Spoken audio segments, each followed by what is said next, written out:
Do you want to hear something totally unbelievable? Some people say they have difficulty telling whether I recommend a game or not. I know, what morons! Yes, I exaggerate every slightest negative feature regardless of overall quality, but how else will developers learn? It's like Chinese parenting, but less nightmarish. I'll usually give a bit of a general summary towards the end, but I guess people might have trouble concentrating that long when they're mesmerized by the sexy jiggle of the fat rolls on a passing close relative. So in the name of keeping things nice and clear for you touchy sods, let me be as unambiguous as possible in this critique. Mine, Jack, is fucking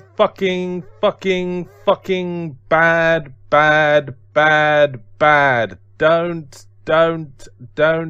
Don't play it. Here's how one comes up with new Pokemon. Take animals that exist in the real world and change one letter in the name. Or alternatively, leave your pen and paper with a rhesus monkey for a few minutes, and then add anime eyes to the result. Slightly angrier eyes if it's the evolved form. The trouble with being a freelance game critic is that no one sympathises with your problems. I can complain about how working from home, playing video games, reading porn and eating M&Ms is doing terrible things to my self-esteem and waistline, but you tell that to, say, a fireman and he won't sympathise for an instant, the selfish child-rescuing fuck. I must also contend with a sinister organisation called Team Plasma, who are different to Team Rocket because they're run by a skinny green-haired fellow who is, and let's be reasonable about this, a massive twat. It's rare to find a game so blisteringly appalling in its every slightest aspect. It looks like shit. In this day and age, looking like shit is something you really have to work hard at. This is Square Enix, who have built an entire company around making things look their worst for many years, but usually they do that by dressing people like they escaped from some kind of rainbow circus in the future, not by, you know, just looking like shit. Ironically, Sonic just moves too fucking fast, running face first into pits and spike traps that you'd need clairvoyance to be able to avoid on your first go, so the levels can only be beaten by trial and error. There's more than one stage that kills you if you don't press anything in the first second or two. This is gameplay I would expect from a fucking ROM hack, designed by Hitler. After I declared Battlefield 3 and Modern Warfare as the twin bollock lords of Shit Mountain, there were dissenting voices dismissing my opinion on the basis that I just don't like shooters. Oh, you ignorant little bastards. Stick your balls up your ass and clench yourself castrated. I was into shooters while you were sucking on Wiimotes, you cover-loving, health-regenerating murderer come latelys. You don't even know what a shooter is. A shooter is fast-paced, circle-strafing, wits-about-you, rocket-jumping, last scrap of health, tootly fuck pies, organic excitement in a fancy hat. It is not riding a conveyor belt to the next chest-high wall and resting your head on it until you get lulled into a lovely little sleep by other people's gunfire. I fucking hate saying the title Beyond Two Souls, because you have to mark the colon with a little pause, or people think you're saying Beyond Two Souls, as in more than two souls. So 3 souls then? 4 souls? Dare we dream? But if you take off either part of the title, then people won't know what you're talking about. I've been playing Beyond. Beyond what? Beyond the limits of social acceptability? No, I mean I've been playing 2 Souls. Oh right, isn't that really hard game from Buy Software? I mean Buy From Software.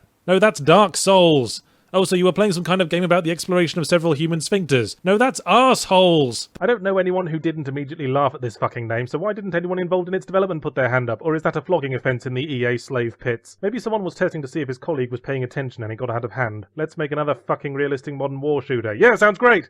Also I think we should call it Warfighter. Yeah, sounds great!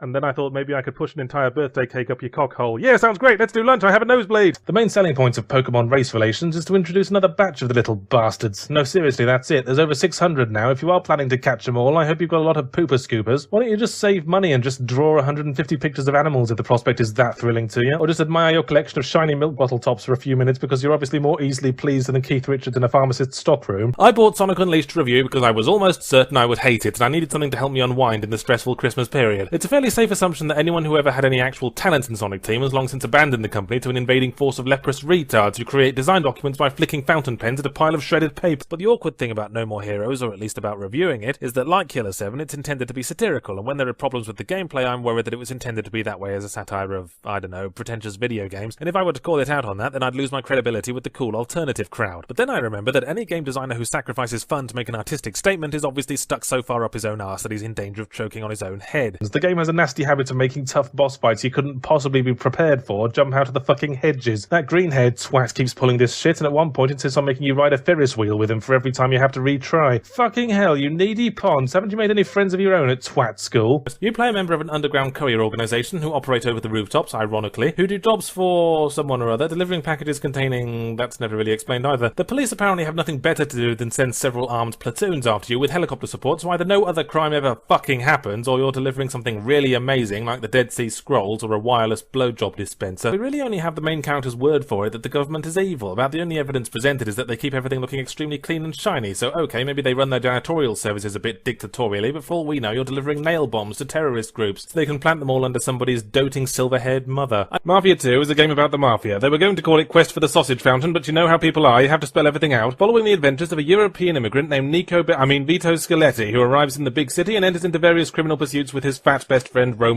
Joe something or other. The main character, I foretold with the game's box to my forehead, will start the game licking mildew off his landlady's crystallized vagina to make rent, and will be lured into organised crime by the money, the clothes, the pretty cars, the fast whores, etc. But after a brief heyday will be ordered to kill a friend, or a friend will be ordered to kill them, and they will realise that crime does not pay. Except for all the money and the clothes and the pretty cars and the fast whores, etc. I have never seen a Mafia story where a bloke joins the Mafia and then everything is lovely forever. Why does society insist on demonising organised crime? We all agree prohibition was a stupid law, right? So why is it socially acceptable to crave a nice cup of tea in the morning or a cigarette after a nobbing, but the moment I try to pound half a kilo of smack into my eyeballs, everyone thinks there's something wrong with me? Virtually every chapter starts with Vito waking up in the morning and driving to work. Work involves being led around by the nose following a linear sequence of instructions and then doing a bit of cover-based combat if you're very good. And the shooting eventually becomes just as routine as an office job where all you do is file bullets under faces all day. Then at the end of your shift, the game instructs you to drive straight home with nothing to do en route but collect Playboy centerfolds that the adult equivalent of the Easter Bunny has left lying around before having a quick sandwich and a wank before bed. People have suggested to me that this is to build an atmosphere of realism and highlight that life in organised crime was really just a sobering routine day job, to which I would say, piss off! This is a game. Games are fun. I want to knob prostitutes while singing songs from Bugsy Malone, and say forget about it without irony. Investigation begins with scouring the crime scenes for clues. Now obviously the designers hit the issue that you can't make every item in the crime scene examinable, or some players will spend hours sifting through cigarette butts, but you can't just make the important clues interactable because PH31P5 isn't supposed to be a psychic robot. So the compromise is that every now and again Cole will be walking around a crime scene and get momentarily really fucking excited about a discarded fag packet or a spoon, until he can hold it up to his face and satisfy himself that it's not the legendary Rizzler of Christ. He was a hacker who did any work for hire and stole money from bank accounts, but then accidentally targeted someone powerful who killed his 6-year-old niece, which gave him a little Spider-Man moment, and he declared that from this day forth he would use his powers to continue working for hire and stealing money from bank accounts, but also fight crime in between, if he can be asked. Not stealing money crime, or property damage crime, or murdering policeman crime, just, you know, all the bad crimes, the ones committed by people other than himself. Oh, but no one can understand Aiden's pain. So I'll say the same thing about No More Heroes that I say about Killer 7 and Earthbound and Branston Pickle. As flawed as it is, get it anyway, because you will never experience anything else like it. God knows what would happen if you spread Branston Pickle onto No More Heroes. Possibly the universe would end, and it would be awesome.